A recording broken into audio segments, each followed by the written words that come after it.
जी हां दोस्तों, गजब स्थिति है। बांग्लादेशी बता करके छत्तीसगढ़ के 8 मजदूरों की लिंचिंग। देश में भयंकर बवाल। क्या बजरंग दल पर नहीं लगना चाहिए बैन? स्वागत है आप सभी का। आप देख रहे हैं द राजनीति का विशेष सेगमेंट खबर और विश्लेषण। मैं हूं जब्बार खान।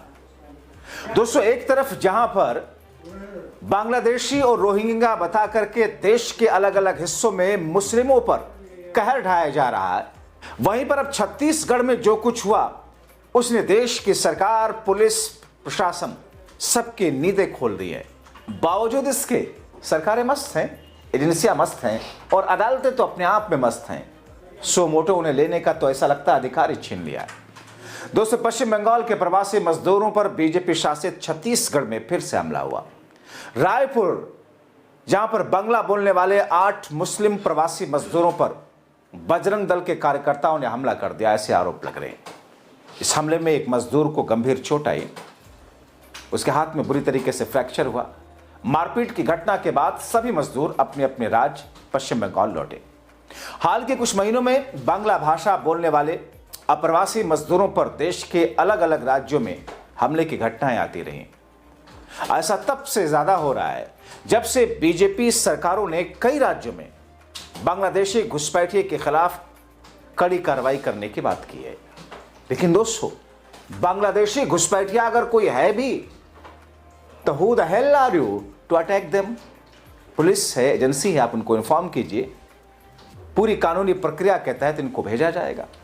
कौन इस बात पर सपोर्ट करेगा कि देश में घुसपैठियों को रहने की इजाजत होनी चाहिए? कोई नहीं कर सकता। हाँ, मोदी शाह की सरकार पाकिस्तान, बांग्लादेश, अफगानिस्तान के नागरिकों को लाकर देश में नागरिकता देने का काम कर रहे हैं धर्म के आधार पर। तो दोस्तों, जिस अंदाज में छत्तीसगढ़ में जिस तरीके से बांग्ला भाषी लोगों को लिंचिंग का शिकार बनाया गया, अब ये जहर जो भारतीय जनता पार्टी ने फैलाया है, अब उसके गुर्गे जो हैं, उसके गैंग के जो लोग हैं, चुटभइये, वो अलग अलग जगहों पर उत्पात मचा रहे, बेकाबू से हो रखे हैं। छत्तीसगढ़ की ताजा घटना रायपुर जिले के कोटली थाना क्षेत्र में सुराजपुर इलाके में हुई। पश्चिम बंगाल के पुरुलिया जिले के चेपरी गांव के मजदूर थे। रायपुर में जय दुर्गा बेकरी में काम करते थे। मजदूर बताते हैं कि बेकरी मालिक से अपनी मजदूरी के पैसे को लेकर बहस हुई। 50-60 लोगों का समूह आया, उन्हें डंडों से पीटने लगा। हमलावरों ने उन्हें बांग्लादेशी बताना शुरू कर दिया। बांग्लादेशी बोल करके गालियां देनी शुरू कर दी। मजदूरों ने अपनी पहचान पत्र दिखाई, अपनी पहचान बताई। उसके बावजूद उनके खिलाफ आपत्तिजनक शब्दों का इस्तेमाल किया गया, धर्म सूचक शब्दों का इस्तेमाल किया गया। इकोनॉमिक टाइम्स की एक रिपोर्ट के मुताबिक एक मजदूर एसके असलम बिना पुष्टि किए गए एक वीडियो में कहते हैं कि हम बेकरी में काम कर रहे थे, मालिक ने कहा कि पैसे लेकर चले जाओ, लेकिन जाने से पहले बजरंग दल के 50-60 लोगों का समूह आ गया, हमें पीटने लगा, हमें बांग्लादेशी कहा गया, हमने आईडी दिखाई, फिर भी नहीं माने, बाद में पुलिस थाने ले जाया गया। मजदूरों की भीड़ से पुलिस ने बचाया। पुलिस ने मजदूरों के दस्तावेज जांचने के लिए पश्चिम बंगाल के पुरुलिया जिले की पुलिस से संपर्क किया और इसके बाद उनके दस्तावेजों की पुष्टि की हुई। न्यू इंडियन एक्सप्रेस की रिपोर्ट के अनुसार टीएमसी नेता शेख इकबाल कहते हैं कि सुराजपुर के कटौली थाने के एक पुलिसकर्मी ने मुझे फोन किया, 8 मजदूरों के बारे में जानकारी मांगी। हमने उनके परिवार से भी दस्तावेज इकट्ठे करके पुलिस को दिए। ये मजदूर अब बंगाल लौट आए। यानी कि स्थिति यह है दोस्तों कि जो काम पुलिस, प्रशासन और सरकार का होना चाहिए, वो काम और भारतीय जनता पार्टी के चिरकुट नेता करते हुए दिखाई दे रहे हैं। मैं चिरकुट शब्द इसलिए इस्तेमाल करता हूं कि इन्हीं मोदी और शाह की पार्टी के प्रवक्ता टीवी डिबेट में बैठ करके विपक्षियों को, विरोधियों को चिरकुट प्रवक्ता कहते हैं। और कुछ तो ऐसे इनके लोग महान हैं कि ऑन एयर लाइव शो में मां बहन की गालियां देते हैं। कुछ तो ऐसे हैं कि बिना कपड़ों के टीवी डिबेट में आकर के बैठ जाते हैं। वो तोतले को देख लीजिए। दोस्तों, जिस अंदाज में ये पूरी घटना सामने आई है, वो ये दर्शाती है कि यही दरअसल पीक पॉइंट है, पिन पॉइंट यह है। अगर यहां पर मोदी और शाह और योगी जैसे लोगों ने अपने हुड़दंगियों को रोका नहीं, तो फिर देश किस तरफ जाएगा कोई नहीं समझ सकता।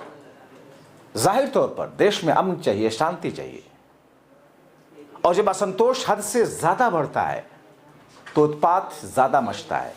अभी एक तरफ हो आ रहा है, फिर दूसरी तरफ से भी होगा। लेकिन दोस्तों बड़ी हैरानगी है, ऐसे अंधभक्त पत्रकारों की तरफ से, बुद्धिजीवियों की तरफ से कहा जा रहा है कि अरे ये जो कुछ तो हो रहा है सब रिएक्शन में हो रहा है, पहले सरकारों ने ऐसा कराया, कांग्रेस ने वैसा कराया। उन सड़ी हुई गली सड़ी मानसिकता के बुद्धिजीवियों को कहूंगा कि जरा इतिहास पढ़ें, फैक्ट चेक करें। खैर दोस्तों, जिस तरीके से उड़ीसा के संबलपुर में एक बंगाली, छत्तीसगढ़ की घटना मैंने आपको बताई, एक बंगाली बोलने वाले मुस्लिम प्रवासी मजदूर पर हमला कर दिया गया उड़ीसा में। वहां भी किसकी सरकार है? बीजेपी की। उसकी पूरी की पूरी बाहें, उसका शोल्डर टूट गया। 2 हफ्ते पहले उड़ीसा के बंसलपुर में बंगाल के 30 साल के मुस्लिम मजदूर जुएल शेख को बांग्लादेशी होने के शक में भीड़ ने पीट पीट कर मार डाला था। गंभीर रूप से घायल हुए थे, अस्पताल में इलाज के दौरान मौत। दोस्तों केरला में पलक्कड़ जिले में छत्तीसगढ़ के 31 साल के प्रवासी मजदूर राम नारायण बघेल की एक भीड़ ने 17 दिसंबर को बुरी तरह पीट पीट कर जान ले ली। मारपीट का वीडियो सामने आया तो उसने लोगों को झकझोर के रख दिया। हमलावरों को राम नारायण से बार बार पूछते सुना जा सकता है, क्या तुम बांग्लादेशी हो? यानी कि दोस्तों मुस्लिम शख्स को पाकर उसे बांग्लादेशी बता करके तो पीटते ही हैं, लिंचिंग करते ही हैं। अब ये लोग जिनका नाम भी नहीं पता, उसको चाहे भले वो राम नारायण हो, उसे पूछते हैं कि क्या तुम बांग्लादेशी हो, और बेतहाशा मारते हैं। राम नारायण छत्तीसगढ़ के सक्ती जिले के करही गांव के रहने वाले थे। बेहतर कमाई की तलाश में 13 दिसंबर को केरला पहुंचे थे। एक निर्माण स्थल पर दिहाड़ी मजदूरी का काम कर रहे थे। अपने रिश्तेदार के साथ वालियार में रहते थे। रास्ता भटक गए, गांव में पहुंच गए। पहले कुछ चोरी की घटना वहां हुई थी, इसलिए लोगों ने उन्हें चोर समझ लिया। भीड़ उन्हें घेर लिया, पूछताछ की, फिर लाठी डंडों से बुरी तरीके से पीटा। दोस्तों बीजेपी शासित राज्यों में बांग्ला बोलने वाले प्रवासी मजदूरों पर हमलों की खबरें लगातार जिस तरीके से बढ़ी हैं, मगर सरकार मस्त है। पश्चिम बंगाल के मुख्यमंत्री ममता बनर्जी ने पहले ही हमलों पर चिंता जताई थी, क्रूर दमन इससे बताया था। पिछले साल अगस्त में बंगाली मजदूर से बीजेपी शासित राज्य से लौटकर बंगाल में अपना कारोबार शुरू करने की अपील की थी। टीएमसी ने इन घटनाओं को बीजेपी की बंगालियों के खिलाफ मुहिम का नतीजा बताया था। संबलपुर में एक बंगाली प्रवासी मजदूर की लिंचिंग पर टीएमसी ने कहा था कि एक भारतीय नागरिक को इसलिए पीट पीट कर मार डाला गया क्योंकि भीड़ ने झूठ बोला कि बंगाली घुसपैठी है। दोस्तों ये जो स्थिति है ये खुद से उत्पन्न नहीं हुई है। 2014 के बाद से लेकर लगातार जहर और नफरत, और महज इसलिए कि आप सबके पैसे पर चंद लोग ऐश इशरत कर सकें, 10 लाख का सूट पहन सकें, ग्लोबल लेवल पर अपनी प्रोफाइल बना सकें, और आपको अंधभक्तों की श्रेणी में रहने पर मजबूर ही करें, क्योंकि आपके दिलो दिमाग पर उनके नफरती एजेंडे ने ऐसा कब्जा कर रखा है कि भक्त अगर चाहे भी तो गोबर गणेश की उस गंदगी वाले दायरे से निकल नहीं सकते हैं। इसलिए जरूरी है पहचानिए हर पार्टी की मंशा, उसकी नीति, उसकी नीयत। आप बताइए दोस्तों कि जिस विकास की आड़ की बात कहकर, वैसे तो विकास के और इनके सत्ता पक्ष के बीच में कोई समानता है ही नहीं है। ये झूठ ऐसे ही बड़ी खूबसूरती से बोलते हैं, 14वें आयत, सबका साथ सबका विकास, बेटी पढ़ाओ बेटी बचाओ, किस किस किस्म के खूबसूरत नारे दिए, लेकिन सबके उलट इनका काम है। अब आप सोचिए, आपके लिए, किसी भी शख्स के लिए दुनिया में सबसे पहले ज्यादा जरूरी क्या है? भरपेट बेहतरीन खाना या आपकी जान की सुरक्षा? जाहिर तौर पर आपकी जान की सुरक्षा। लेकिन ये ऐसा माहौल तैयार कर रहे हैं ताकि आप असुरक्षित रहें, आपकी जान को खतरा हमेशा लगा रहे। वैसे दोस्तों आपको एक बात बताएं, आपका फंडामेंटल राइट है बिना डर के इज्जत के साथ जिंदगी जीना।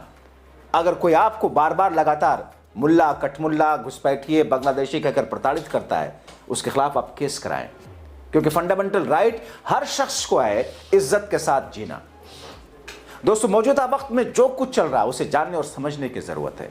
अपनी अक्ल लगाइए, जागरूक रहिए, संवैधानिक शब्दों में अपने कमेंट्स लिखें।